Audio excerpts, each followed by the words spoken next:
The joy of every parent is to see a child grow into a responsible adult with a well-paying career. The pain of losing a child can haunt one throughout their lifetime. It's like a scar which never heals. It's even worse if one's child dies in a ritual murder. I've seen gory images and listened to gut-wrenching stories of children who were not so lucky to survive the machetes of witch doctors. This is the unbearable pain and anguish that parents grapple with when the lives of their kids are snuffed out by the diabolical act of child sacrifice. Just imagine you send your little one on an errand in the village or at school, only to realize your baby will not be coming back alive.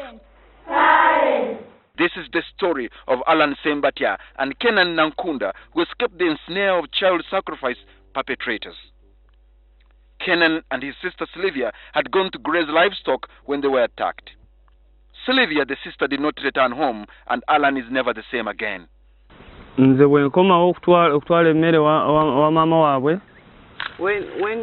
he came back from bringing food from their mother, I checked where I had left the children and I did not find them. Emotions in the family of Sylvia continued to run like a thick stream. Till to date, the father of the deceased continues to grapple with emotional turmoil. The attackers killed a young girl, cut off the private parts, and severely injured Kenan. Ingamba office anti mundeke ndaba omuntu wange ndaba abantu bagendayo mumbulira mazima oba mumulabye. Then I asked the police officer to let me go and see if that's my child. Anzikiriza ningenda nindaba Sylvia. And they allowed me to go and see my child. Police was able to trace the suspects and they were apprehended. When Kenan got better, he was brought to police and he positively identified the man that had injured him and killed his sister. Eventually, the family had to relocate from the village. Alan Sembatia was confronted while walking back home from school.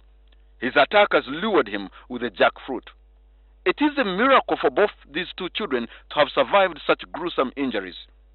However, they still carry the trauma. They pierced him on the hand. When he fell down, so he began shouting.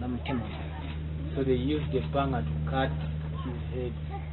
Our statistics actually shows that 85% of the cases that have happened where children have lost their lives, where a few have survived, is that it indicates that family members actually play a significant role. At least 85% of all cases, a family member is involved.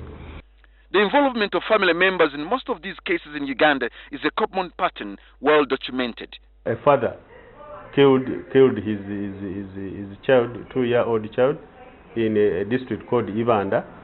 He killed, took the head to a wealthy man who wanted to use it for witchcraft because he wanted to get money to buy a motorcycle.